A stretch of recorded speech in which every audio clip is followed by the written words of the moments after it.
लोग यहाँ पे स्टार्ट करते हैं। चैप्टर का नाम है स्टैटिस्टिक्स। ये स्टैटिस्टिक्स जो है basically measure of central tendency के नाम से जाना जाता है आईसीएसई बोर्ड में, और सीबीएसई बोर्ड में जाना जाता है ये स्टैटिस्टिक्स के नाम से। तो अगर आप अपनी एमएल अग्रवाल लेकर के बैठे होंगे तो आपके में कोर्स में एक्सरसाइज ये 21.1 है। तो आपको एक्सरसाइज 21.1 को ओपन करके रखना है, और इसमें सबसे पहले स्टैटिस्टिक्स में हमें जो पढ़ना होता है वो मीन के बारे में, मीडियन के बारे में, मॉड के बारे में, इन सब के बारे में पढ़ना होता है। तो बच्चों हम लोग के पास यहाँ पे काफी ढेर सारी एक्सरसाइज है स्टैटिस्टिक्स में। तो अभी हम लोग बिगनिंग लेवल पे जो उसकी थ्योरी कवर होती है उतनी पहले मैं आपको थ्योरी बताता हूँ। बच्चों जैसा कि आप जानते हैं कि सबसे पहले स्टैटिस्टिक्स में क्या होता है, मीन होता है। तो आज की डेट में मीन हर बच्चा जानता है कि mean is the basically average होता है। जैसे आपके पास ऑब्जर्वेशन गिवन है x1, x2, x3, x4, ये चार ऑब्जर्वेशन गिवन। अगर हम चारों ऑब्जर्वेशंस का पूछेंगे मीन कितना है, तो आप सीधा सीधा क्या करोगे, आप चारों ऑब्जर्वेशन का सम कर दोगे, और चारों ऑब्जर्वेशन का सम करके आप किससे डिवाइड कर दोगे, 4 से। तो आपका क्या निकल करके आ जाएगा, मीन निकल करके आएगा। इसे हम लोग कहते हैं मीन। ठीक है। लेकिन बच्चों मीन निकालना ही एग्जाम में काफी नहीं होता है। मीन के अलावा हमारे पास एग्जाम में मीडियन भी निकालने के लिए आता है, मोड भी निकालने के लिए आता है। बेसिकली जो मीडियन होती है वो ज्यादातर एग्जाम्स में पूछी जाती है। स्पेशली आप ये मान के चलिए मीडियन का क्वेश्चन ही एग्जाम में आता है। और जो मोड होता है, mode is the most repeating value. Mode क्या होती है, जो वैल्यू ऑब्जर्वेशंस में सबसे ज्यादा बार रिपीट कर रही होगी उसे हम मोड कहते हैं। मान लिए आपके पास ऑब्जर्वेशन लिखे हैं जिसमें 25 दो बार है, 50 तीन बार है, 40 चार बार है। तो इन ऑब्जर्वेशंस का जो मोड होगा वो 40 होगा, क्योंकि 40 जो होगा मोस्ट रिपीटिंग वैल्यूज में आता है। ठीक है ना, क्योंकि उस ऑब्जर्वेशन में 40 कितनी बार रिपीट कर रहा है, चार बार। इसलिए हम ऑब्जर्वेशंस का ओवरऑल मोड कितना हो जाएगा, 40। ठीक है। तो आपको याद रखना होगा मोड भी कुछ नहीं होता, सिर्फ ऑब्जर्वेशंस देख करके ही हम बता सकते हैं कि उसमें मोड की वैल्यू क्या होगी। मोड क्या होता है, बेसिकली मोस्ट रिपीटिंग वैल्यू। अब बच्चों जैसा कि आप जानते हैं कि मैं आपको थ्योरी पूरी बता भी रहा हूँ, और थ्योरी के साथ साथ मैं आपके पास क्लास खत्म होते ही मैं आपके पास जो आपकी एक्सरसाइज है यानी कि 21.1, उसके मैं पूरे सॉल्यूशंस भी आपके साथ शेयर कर दूंगा सारी थ्योरी बताने के बाद, ताकि अगर आपसे कोई भी क्वेश्चन अटके तो वो सारे क्वेश्चन आपसे हो जाए। ठीक है।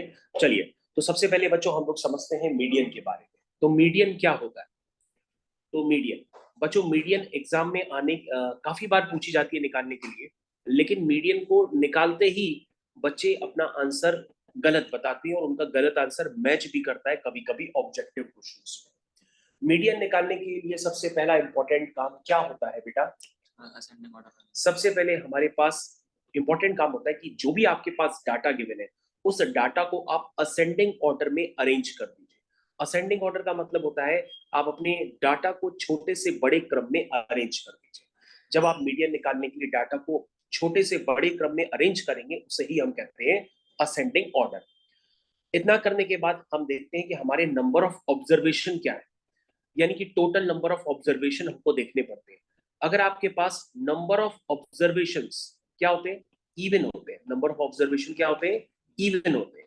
तो आपके पास जो मीडियन होती है वो मीडियन होती है n बाई टूथ ऑब्जर्वेशन और n by 2 plus 1th observation का मीन होती है। ध्यान दीजिएगा बच्चों, मैं आपको पूरा डाटा बता रहा हूं, लेकिन मीडियन निकालने के लिए आप याद रखिएगा कि पहले आपको ऑब्जर्वेशन को असेंडिंग ऑर्डर में अरेंज करना पड़ेगा। लेकिन आप एग्जाम में इतनी जल्दीबाजी में होते हैं कि डाटा को असेंडिंग ऑर्डर में अरेंज किए बिना ही क्वेश्चन कर डालते हैं और कहते हैं हिप हिप हुर्रे, क्वेश्चन सही हो गया, पूरा पेपर सही है। लेकिन ऐसा होता नहीं है। तो डाटा को असेंडिंग ऑर्डर में अरेंज करना ही होता है। ये अपने बात अपने दिमाग में 4 बार घुसेड़ करके रख लीजिए, उसके बाद ही आप मीडियन को स्टार्ट करेंगे। तो बच्चों आप याद रखिएगा, अगर नंबर ऑफ ऑब्जर्वेशन आपके इवन है तो मीडियन निकालने के लिए डायरेक्टली आप ये फॉर्मूला यूज करेंगे। और अगर बच्चों नंबर ऑफ ऑब्जर्वेशन आपके ऑड होते हैं तो मीडियन निकालने के लिए आप क्या फॉर्मूला यूज करोगे, n plus 1 by tooth observation जो होगा वो आपका डायरेक्टली मीडियन कहलाएगा। तो बच्चों मीडियन निकालने के लिए मैंने आपको 2 स्टैंडर्ड बताए। ऊपर वाला स्टैंडर्ड जब तभी काम करेगा जब आपका n क्या होगा, इवन होगा, और नीचे वाला स्टैंडर्ड तभी काम करेगा जब आपका n क्या होगा बच्चों, ऑड होगा। तो बच्चों आपको ये भी देखना होगा n इवन कब है, n ऑड कब है, उसी के आधार पे आप अपने डाटा को सेटअप करेंगे। सबसे पहले बच्चों हम यहाँ पे कुछ क्वेश्चंस को स्टार्ट भी करेंगे। क्वेश्चंस को स्टार्ट करने से पहले मैं यहाँ पर आपका एक क्वेश्चन ले लेता हूँ, क्वेश्चन नंबर 6। तो बच्चों क्वेश्चन नंबर 6 अगर आप अपनी पीडीएफ फाइल से देखना चाहें या जिन बच्चों के पास बुक्स है वो बुक से भी अपने क्वेश्चन नंबर 6 को रेफर कर सकते हैं। तो बच्चों क्वेश्चन नंबर 6 मैंने आपकी डायरेक्टली पीडीएफ फाइल से उठा लिया है, ये आपका क्वेश्चन नंबर 6 है। तो जिन बच्चों के पास बुक है वो अपना बुक जरूर देख लें। तो मैंने क्वेश्चन नंबर 6 ले लिया है। इस क्वेश्चन नंबर 6 को करना है, ये मान के चलिए इजी टाइप का क्वेश्चन। जो बच्चे पहली बार एग्जाम दे रहे होते हैं स्कूल में, तो सबसे पहले आपके हाफ ईयरली एग्जाम्स में ज्यादा टफ अभी क्वेश्चन नहीं आएगा, फाइनल एग्जाम्स में थोड़ा सा टफ क्वेश्चन आता है। तो आपके पास ये डाटा हो, इस डाटा से सबसे पहले आपको मीन निकालनी होगी। तो मीन निकालने के लिए अब जो आपका डाटा है ये डाटा ग्रुप डाटा है, अब ये डाटा डिस्क्रीट नहीं है, अब डाटा ग्रुप डाटा हो गया। ग्रुप डाटा होने का मतलब क्या होता है बच्चों, जैसे मैंने आपसे पूछा कि क्लास में ऐसे कितने बच्चे हैं जिनके 10 नंबर है, तो 2 बच्चों ने हाथ खड़ा किया। क्लास में ऐसे कितने बच्चे हैं जिनके 15 नंबर है, तो 5 बच्चों ने हाथ खड़ा किया। क्लास में ऐसे कितने बच्चे हैं जिनके 20 नंबर है, तो 6 बच्चों ने हाथ खड़ा किया। तो बच्चों टोटल नंबर ऑफ ऑब्जर्वेशन, अब वो किसका काम करेंगे, टोटल नंबर ऑफ स्टूडेंट्स का। उसे हम लोग क्या कहते हैं, फ्रीक्वेंसी। क्या कहते हैं, फ्रीक्वेंसी। और जो बच्चे हिंदी में पढ़ते हैं वो उसको कहते हैं बारंबारता। क्या कहते हैं, बारंबारता। तो ठीक है, हम लोग तो इंग्लिश मीडियम में, तो हम लोग फ्रीक्वेंसी पढ़ रहे हैं, तो फ्रीक्वेंसी का बच्चों मीन निकालने के लिए हमें हर बार क्या करना पड़ता है, सम करना पड़ता है। क्योंकि बेसिकली जो आपकी फ्रीक्वेंसी होती है वो स्टूडेंट्स होते हैं। क्या होते हैं, स्टूडेंट्स। तो आपको टोटल नंबर ऑफ ऑब्जर्वेशन निकालने के लिए आपको इन सबका क्या करना पड़ेगा, सम करना पड़ेगा। तो बच्चों आप जब सम करेंगे तो उसको मैथमेटिकली हम लोग इस तरह से लिखते हैं, समेशन लगाते हैं और समेशन में लिख देते हैं एफ आई। क्या लिखते हैं, समेशन में एफ आई। इसका मतलब, एफ आई का मतलब फॉरेन इन्वेस्टर्स नहीं है, एफ आई का मतलब ये फ्रीक्वेंसी है जहां पर आई वेरी करेगा 1 से लेकर के, ये ऑब्जर्वेशन कितने हैं बच्चों, 1 2 3 4 5 6 7, आई वेरी करेगा 1 से लेकर के 7 तक। लेकिन इतना डिटेल में नहीं लिखा जाता, हम लोग सिर्फ समेशन लिख देते हैं एफ आई। एफ आई का मतलब क्या हुआ कि आप सम कर दीजिए 1 + 2 + 5 + 6, ठीक है, +3 + 2 + 1। ये बच्चों आपको सम करना ही पड़ेगा अगर आप मीन निकालना चाहते हैं। ये पहला स्टेप हो गया। उसके बाद मीन क्या होता है, मीन होता है बेसिकली जब डाटा आपका ग्रुप्ड हो जाता है, तो ऐसे केस में जो मीन होता है उसको हम एक्स बार से तो रिप्रेजेंट करते ही करते हैं, वो होता है total number of marks divided by total number of students. तो बच्चों टोटल नंबर ऑफ मार्क्स कैसे निकलेंगे, तो तुम कहोगे सर क्लास में से 2 बच्चे थे जिसके 10 नंबर थे, तो दोनों बच्चों के ओवरऑल कितने नंबर हुए, 20, क्योंकि 2 × 10 करेंगे तो 20 आ जाएगा। क्लास में से कितने बच्चे थे जिनके 15 नंबर है, 5 बच्चे, तो टोटल मार्क्स कितने हो जाएंगे 5 बच्चों के, 75। तो आपको यहाँ पे करना क्या होता है, बेसिकली मीन निकालने के लिए सबसे पहले टोटल नंबर ऑफ मार्क्स चाहिए होंगे, यानी आप हर इंडिविजुअल फ्रीक्वेंसी को इंडिविजुअल नंबर ऑफ स्टूडेंट से क्या करेंगे, मल्टीप्लाई करते चले जाएंगे, और फिर मल्टीप्लाई करने के बाद सबको क्या करेंगे, ऐड करेंगे। इसीलिए मैंने लगा दिया है कि F I X I, F I X I का मतलब इंडिविजुअल एक्स को बेसिकली मिड वैल्यू भी कहते हैं। इंडिविजुअल एक्स को हम इंडिविजुअल फ्रीक्वेंसी के साथ ऐड करते चले जाएंगे मल्टीप्लाई करके, और उसके बाद डिवाइड कर देंगे समेशन ऑफ एफ आई से, आपके पास निकल के आके आ जाएगा मीन। तो बच्चों ये मीन निकालने का प्रोसेस होता है जो आपको एग्जाम में यूज करना है। अब आप एग्जाम में किस तरह से लिखेंगे, एग्जाम में बच्चों इस तरह के क्वेश्चंस को करने के लिए बेसिकली हम फॉर्मेशन करते हैं टेबल का। तो सबसे पहले हम टेबल का यहाँ पे भी फॉर्मेशन करेंगे। जो आपका डाटा है उसको हम एक किनारे ले जाते हैं अभी, ठीक है। चलिए सबसे पहले हम टेबल का फॉर्मेशन करेंगे। तो टेबल में सबसे पहले यहाँ पर ऊपर लिखा जाता है नंबर, उसके बाद लिखा जाता है फ्रीक्वेंसी, और उसके बाद लिखा जाता है एफ आई एक्स आई। तो बेसिकली सबसे पहले हम नंबर को लिखते हैं एक्स आई से रिप्रेजेंट करते हैं, किससे रिप्रेजेंट करते हैं, एक्स आई। उसको किससे रिप्रेजेंट करते हैं, एफ आई से, और इनको मल्टीप्लाई करेंगे तो ये बन जाएगा एफ आई एक्स आई। तो बच्चों बताइए एक्स आई कितना है, 5 10 15 20 25 30 35। यहाँ बच्चों फ्रीक्वेंसी बताइए, 1 2 5 6 3 2 1 मल्टीप्लाई करना स्टार्ट करें।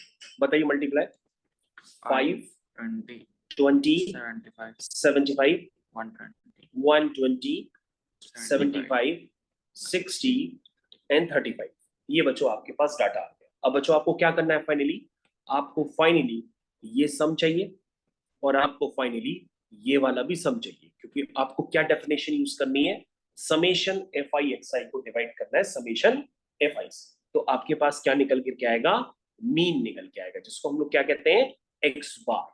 मीन को बच्चों एक्स बार से रिप्रेजेंट करते हैं, जबकि मीडियन को कैपिटल एम से रिप्रेजेंट करते हैं।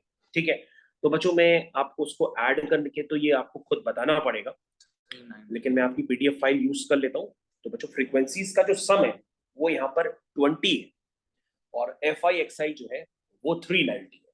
तो आपको 390 को किससे डिवाइड करना पड़ेगा, 20 से। तो बच्चों अब आप इसको यूज कर लीजिए यहाँ पे data, this is 390 and this is 20। तो आप सीधा सीधा 390 को 20 से डिवाइड करोगे तो आपके पास यहाँ पर ये मीडियन एग्जैक्टली निकल करके आ जाएगा। तो बच्चों इस तरह से आपको ये मीडियन वाला क्वेश्चन करना पड़ेगा एग्जाम में। तो बच्चों जब आप इसको सॉल्व करेंगे तो आपका आंसर आ जाएगा 19.5। कितना आ जाएगा, 19.5। तो बच्चों मान के चलिए इस तरह के क्वेश्चंस एग्जाम में आपको करने पड़ सकते हैं। और जब हाफ ईयरली एग्जाम ना होकर के आपके एग्जाम और भी आगे होंगे जिनमें स्टैटिस्टिक्स आएगी, तो उन केसेस में इन क्वेश्चन को और भी टफ बनाने के लिए क्या किया जाएगा, वो आपके पास ऑलरेडी मीन पहले से ही दे देंगे कि मीन क्या गिवन है। अभी आप मीन निकाल लें, लेकिन उन क्वेश्चंस में मीन आपके पास पहले से ही गिवन है। यहाँ पे बच्चों वो लोग कोई वेरिएबल क्रिएट कर देंगे, यहाँ पे कोई वो वेरिएबल क्रिएट कर देंगे। जैसे यहाँ पे 5 को हटा के लिख देंगे कि यहाँ पर के, फाइंड द वैल्यू ऑफ के, तब आपको के निकालना पड़ेगा। तो बच्चों जब एग्जाम में क्वेश्चन को टफ बनाना होगा तो वो क्वेश्चन को जस्ट रिवर्स करेंगे, बाकी और कुछ नहीं कर सकते। रिवर्स कैसे करेंगे, आपके पास मीन ऑलरेडी गिवन कर देंगे, आपके पास किसी ऑब्जर्वेशन को मिस कर देंगे या किसी फ्रीक्वेंसी को मिस करके आपसे डाटा वो निकालने के लिए कहेंगे। तो आपको सारा ही प्रोसेस ऐसे करना पड़ेगा और क्वेश्चन आपका कंप्लीट हो जाएगा। तो मेरे ख्याल से आप ये 6 क्वेश्चन बहुत अच्छे से समझ गए होंगे कि 6 क्वेश्चन को किस तरह से करना है। तो मेरे ख्याल से 6 क्वेश्चन सभी बच्चे अच्छे से समझ गए। ओके चलिए, तो 6 क्वेश्चन बच्चों आपका फाइनली कंप्लीट हो गया है। अब बच्चों जैसा कि आप जानते हैं कि मैं क्वेश्चंस तो कर ही रहा हूँ, मैं आपका ऐसा करता हूँ 1-2 क्वेश्चंस और भी कर देता हूँ जो बहुत इजी लेवल के हो सकते हैं, एग्जाम में भी आ सकते हैं। तो मैं ऐसा करता हूँ, मैं क्वेश्चन नंबर 3 भी आपके साथ कर लेता हूँ। 3 क्वेश्चन हालांकि काफी इजी है, लेकिन फिर भी आपके साथ एक बार कर लेते हैं। ये बच्चों आपका 3 क्वेश्चन है, ध्यान से देखिए, ये 3 क्वेश्चन आपका लिखा हुआ है। आप चाहें तो यहीं पे आप इसी मॉड्यूल को यूज करके 3 क्वेश्चन आप अपना कंप्लीट कर लीजिए। तो बच्चों 3 क्वेश्चन को कंप्लीट हम कैसे करेंगे ये आपको ध्यान देना होगा। लिखा है आपके पास मीन ऑफ द नंबर्स 8 है, तो पूछ रहा है एक्सप्रेस करो y in terms of x। और सर ये तो बहुत इजी क्वेश्चन है। क्यों भाई, ये तो बहुत इजी क्वेश्चन, इसमें तो कुछ भी नहीं है। अगर कुछ नहीं है तो बच्चों आप जल्दी से आंसर बताइए क्या आएगा इसका आंसर, क्वेश्चन नंबर 3 का ए पार्ट। तो बताइए बच्चों इन नंबर्स का मीन क्या है, 8 है। नंबर कौन कौन से बच्चों, 6 है, y है, 7 है, x है, 14। ठीक है, इन सबका हम सम कर लेते हैं, 1 2 3 4 5, 5 से डिवाइड कर दिया। ठीक है, क्या है बच्चों मीन इसका, 8 है। 8 है ना, तो बच्चों इसको आप सॉल्व कर लीजिए। फाइनली जब आप इसको सॉल्व करेंगे तो यहाँ पे x और y में रिलेशन बन जाएगा, वही रिलेशन आपसे पूछा गया। तो बताइए कितना आएगा, चलिए सॉल्व कर लेते हैं। 8 5 जा 40, 14 और 6 कितना हुआ, 20, 20 और 7 27, 27 प्लस x प्लस y। तो यहाँ से आ जाएगा x plus Y is equal to 40 minus 27।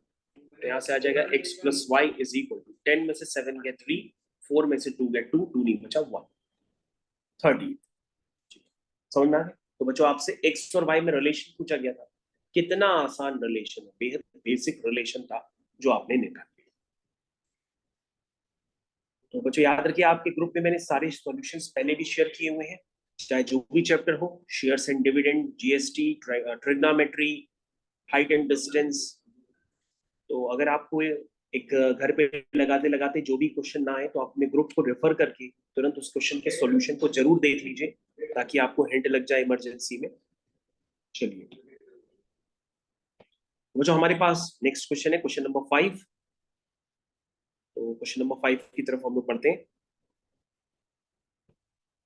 जो अभी हम लोग जो डिस्कस कर रहे हैं वो बेसिकली एक्सरसाइज है 21.1। उसका हम लोग क्वेश्चन नंबर 5 भी डिस्कस करना चाहते हैं।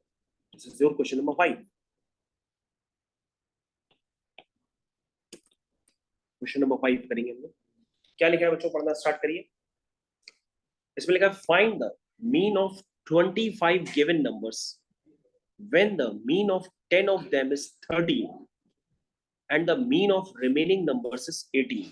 इस क्वेश्चन को ऐसा देख करके लगता है कि ये क्वेश्चन थोड़ा सा टफ है, लेकिन जब आप करना स्टार्ट करेंगे तो क्वेश्चन हो जाएगा। क्या गिवन है? Find the mean of 25 given numbers. तो बच्चों 25 गिवन नंबर्स तो हमको पता नहीं है, तो हम लेट कर लेंगे कि let the given numbers are x1 x2 x3 x4, ऐसे करके कितने 25 है ना। अब आपके पास क्या गिवन है? इन सबका मीन गिवन है ना, मीन। तो आप क्या करेंगे? सबका सम। और कितने हैं ये? 25 से डिवाइड कर देंगे। तो आपको बच्चों ये वैल्यू निकालनी है। Find the mean of the 25 given numbers. ये वैल्यू आपको निकालनी। ये वैल्यू क्या होगी? यही आपका आंसर। लेकिन कैसे निकालेंगे? आगे पढ़ते हैं। कह रहा when the mean of the 10 of them is 13, उसमें जो 10 है, यानी कि मान लो x1 x2 x3 x10, उनका जो मीन है बच्चों वो कितना है बताइए? उनका मीन कितना है? 13 है।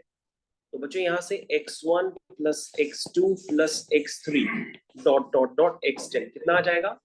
130 आ जाएगा। ये बात क्लियर? तो बच्चों फर्स्ट 10 ऑब्जर्वेशन का तो सम आ गया, बचे कितने? 15 और बचे। कह रहा mean of the remaining numbers is 18। तो रिमेनिंग नंबर्स बच्चों कहां से बचे? x11 x12 ऐसे करते करते कहां तक है? 25। अब बच्चों ये टोटल ऑब्जर्वेशन कितने हैं? 15।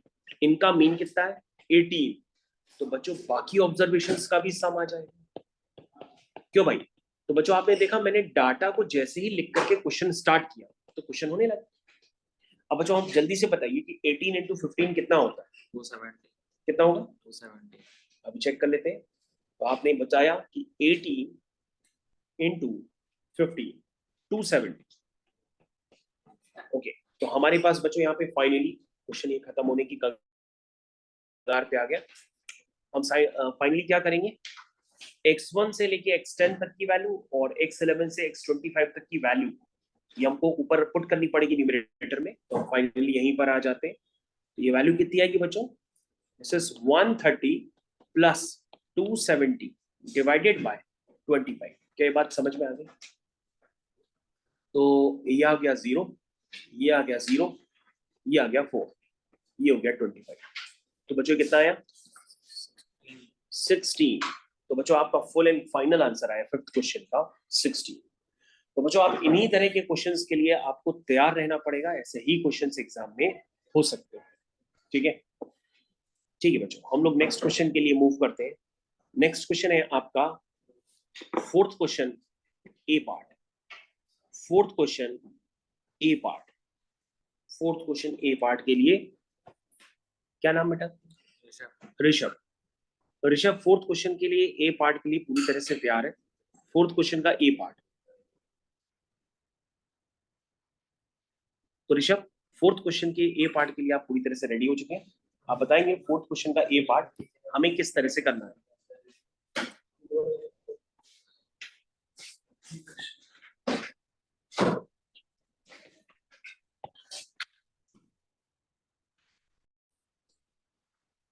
तो बच्चों हमारे सामने जो बच्चा बैठा है ऋषभ विष्णु, उसने इस क्वेश्चन का आंसर निकाल लिया और इस क्वेश्चन का आंसर क्या है? 15। तो सभी बच्चे इस क्वेश्चन के आंसर को निकाल के 15 टैली कर लें और जिनका आंसर ना भी मैच करे अभी वो जा करके एक बार सॉल्यूशन की पीडीएफ फाइल चेक कर लें, क्योंकि मैं दूसरे क्वेश्चन की तरफ अब जा रहा हूँ। ये क्वेश्चन इजी भी है। तो बच्चों हम लोग नेक्स्ट क्वेश्चन की तरफ जा रहे हैं। नेक्स्ट क्वेश्चन है आपका क्वेश्चन नंबर 10। क्वेश्चन नंबर 10 की तरफ हम लोग मूव करेंगे। This is your question number 10। तो क्वेश्चन नंबर 10 बच्चों दो पार्ट में स्प्लिट किया गया है, तो मैं उसको सही से अभी बना देता हूँ आपके सामने। ये है आपका क्वेश्चन नंबर 10, ठीक है। तो क्वेश्चन नंबर 10 बच्चों मैं अभी आपको शो करता हूँ।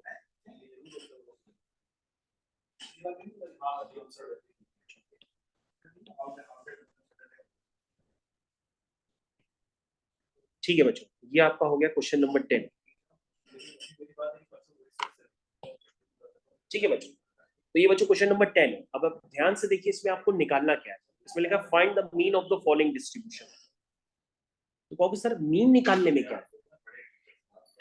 ये सर मीन निकालने में क्या है? मीन निकालने के लिए तो बड़ा आसान क्वेश्चन मैंने कॉपी कर लिया। मीन निकालने के लिए तो मैंने थोड़ा इजी क्वेश्चन कॉपी कर लिया। तो जिन बच्चों के पास बुक्स है वो जरा बुक्स देखें, मैं थोड़ा सा चेंज कर देता हूँ क्वेश्चन। चलिए बच्चों मैं दूसरे क्वेश्चन की तरफ आता हूँ। क्वेश्चन नंबर 10 ML अग्रवाल, जिन बच्चों के पास बुक्स हैं जरा वहां से देखें। क्वेश्चन नंबर 10 जरा ML अग्रवाल, जिन बच्चों के पास बुक्स है वो देखें ध्यान से। क्या लिखा हुआ है? The mean of the following data is 16, calculate the value of F. आपको क्या निकालना है? एफ निकालना है। 2020 का क्वेश्चन है। तो बच्चों हम लोग इस क्वेश्चन को डिस्कस करते हैं। ICSC 2020 कैसे डिस्कस करेंगे आपको ध्यान से देखना है। तो सबसे पहले बच्चों आपको मार्क्स कितना होगा? मार्क्स को बेसिकली हम लोग XI से रिप्रेजेंट करेंगे, नंबर ऑफ स्टूडेंट्स को हम लोग FI से रिप्रेजेंट करेंगे, ठीक है। और बच्चों हमारे पास पहले से ही मीन गिवन है, तो जो मीन गिवन है उसको आप ध्यान से पहले ही यूज कर लीजिएगा। हमारे पास यहाँ पर आ गया XI। बच्चों याद रखिएगा XI को हम लोग मिड वैल्यू भी कहते हैं या XI से भी रिप्रेजेंट कर सकते हैं। तो मार्क्स को हमने XI से रिप्रेजेंट कर दिया, नंबर ऑफ स्टूडेंट्स को FI से रिप्रेजेंट कर दिया। ये आपका हो गया FI XI। स्टार्ट करते हैं बच्चों उसको लिखना। This is your 5 and 10 and 15 and 20 and 25। ये बच्चों आपके पास वैल्यूज है। फ्रीक्वेंसी क्या है? 3 है, 7 है, F है, 9 है एंड 6। तो चलिए बच्चों, तो हम लोग इसको कंप्लीट करते हैं टेबल। बच्चों जल्दी से FI का सम करके बताइए जरा कितना आ रहा। जो बच्चे बैठे हुए हैं वो FI का सम करके हमको बता दें कितना आएगा। कितना आएगा? F+25। तो बच्चों मैं इसका सम फाइनली लिख करके आपको दे रहा हूं। इसका सम है F+25। चेक कर लेते हैं एक बार। 7 और 3 10, 10 और 6 16, 16 और 9 25। बिल्कुल सही बताया इस बच्चे ने। 5 3 जा 15, 70, 15F, 180, 25 into 6 150। तो बच्चों ये सम कितना आएगा ये आप बताइए।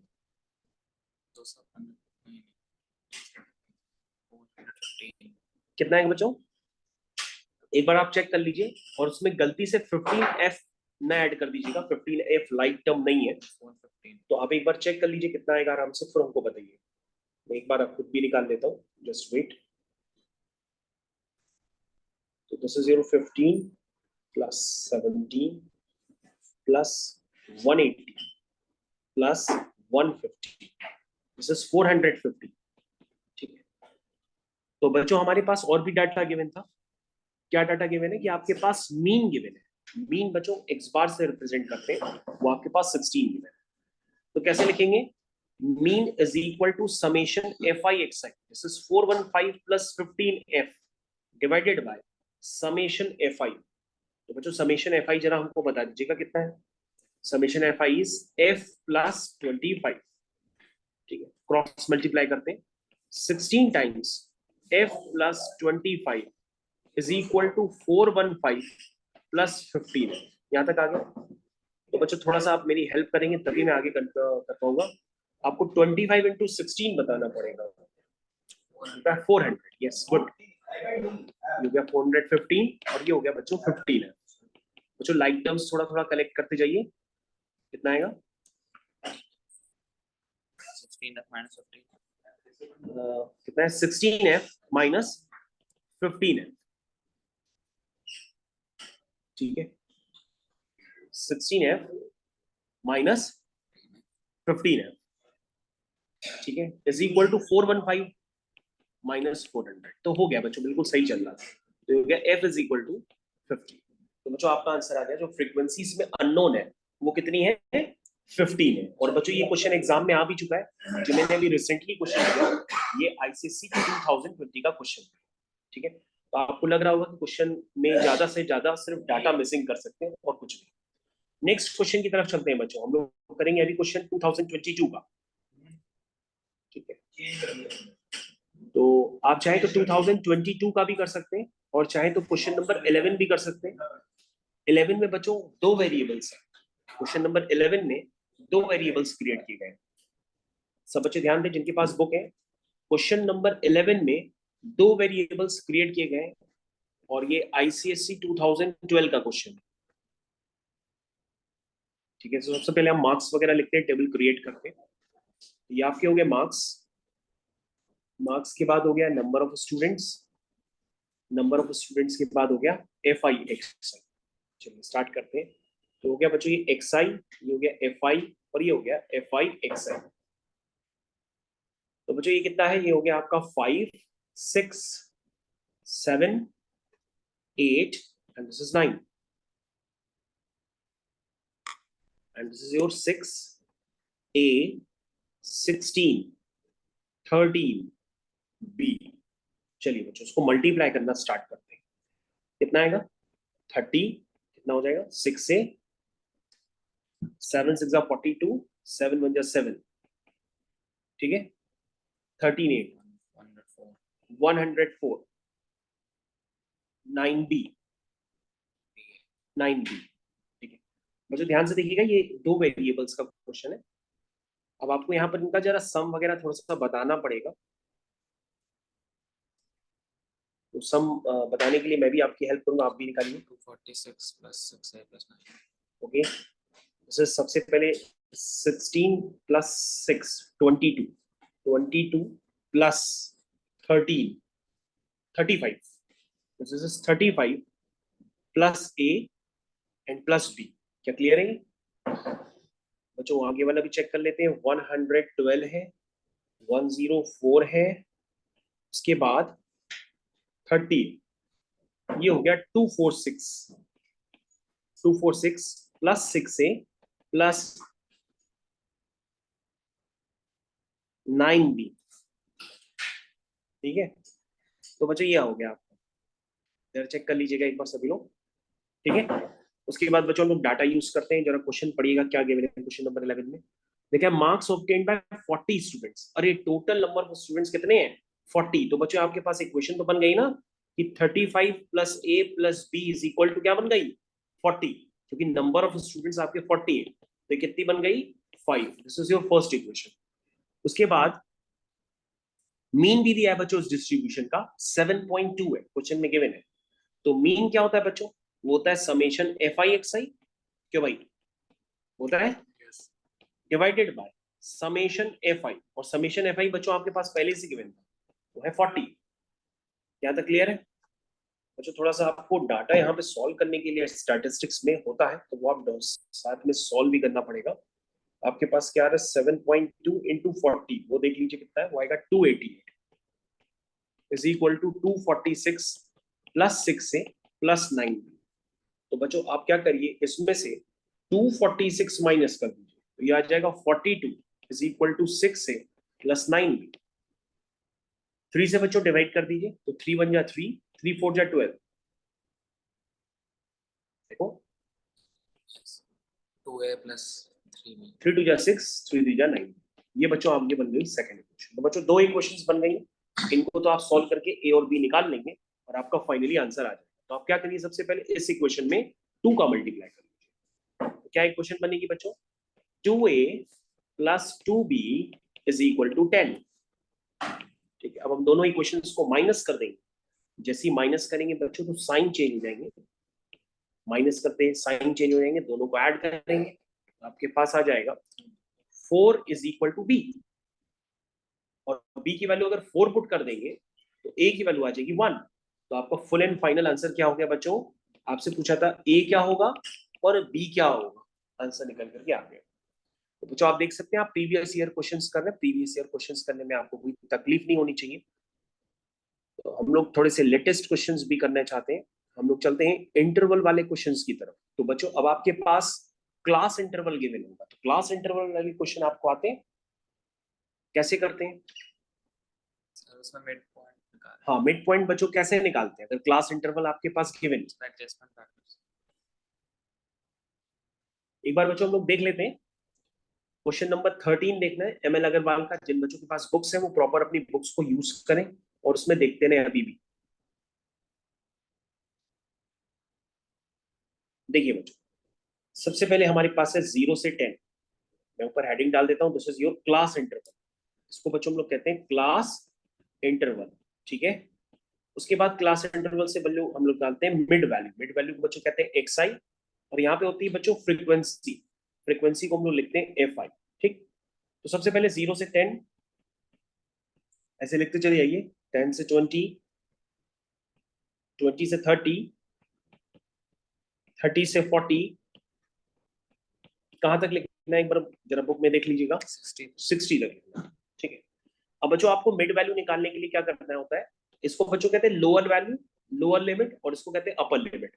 तो मिड वैल्यू निकालने के लिए lower limit plus upper limit by 2 करते हैं, यानी हो जाएगा 0 प्लस 10 बाई 2 यानी कि 5, 10 प्लस 20 बाई 2 यानी कि 30 बाई 2, 15, 20 प्लस 30 बाई 2 यानी कि 50 बाई 2, 25। अब बच्चों आप बार बार ये ऐड करके डिवाइड मत करिए 2 से, आप ध्यान से देखिए ये आपको डिफरेंस दिखने लगेगा, 10-10 का डिफरेंस दिख रहा है ना। क्लास इंटरवल कितने का दिख रहा है? 10-10 का। तो आप करिए सब में 10 ऐड करते जाइए, तो ये 35 हो जाएगा, ये 45 हो जाएगा, और ये 55 हो जाएगा, ठीक है। फ्रीक्वेंसी बच्चों आपके पास क्वेश्चन में गिवन है, क्वेश्चन जरा टैली करिएगा, 8, 5, 12, 35, 24 एंड 16, ठीक है बच्चों। ये सब डाटा बच्चों आपके पास गिवन है। अब आपको फिर फाइनली फ्रीक्वेंसी का भी सम निकालना पड़ेगा,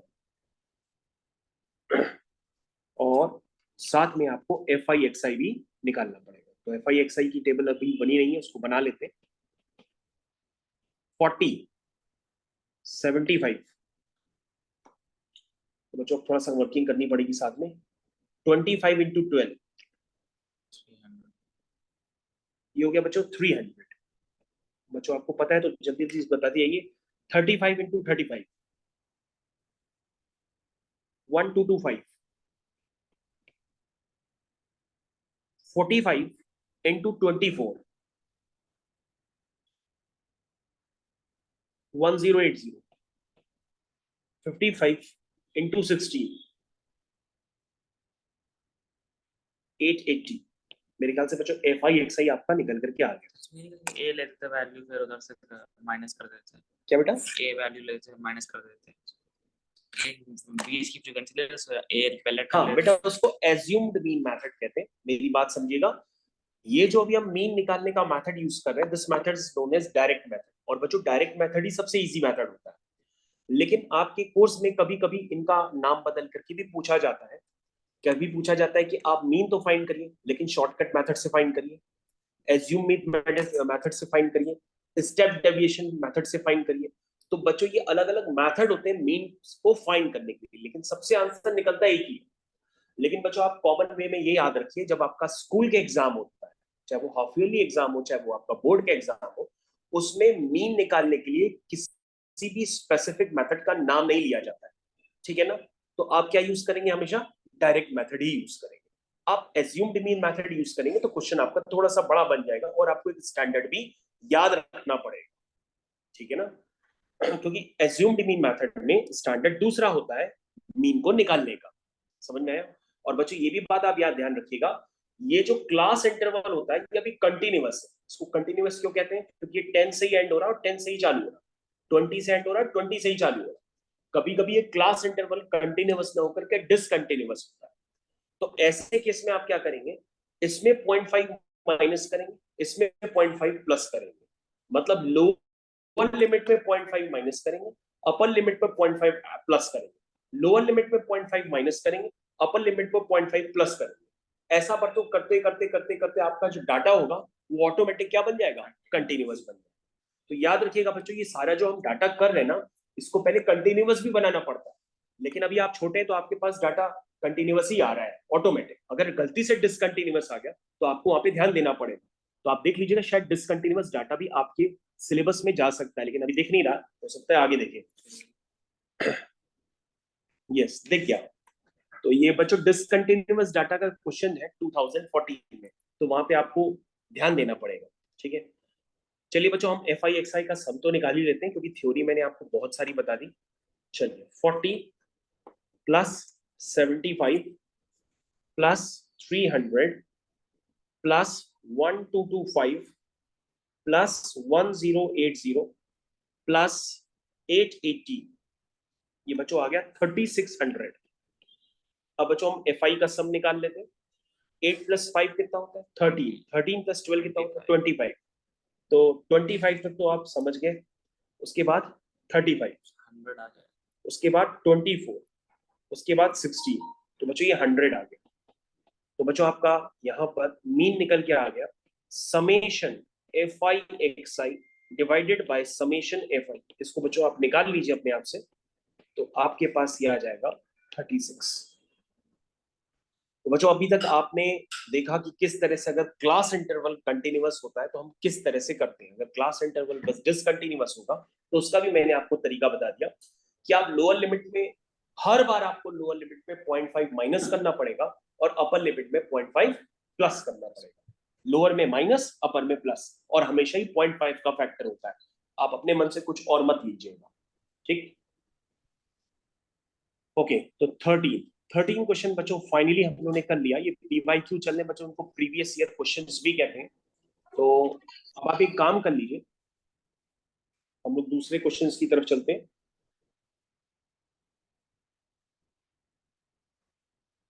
ठीक है,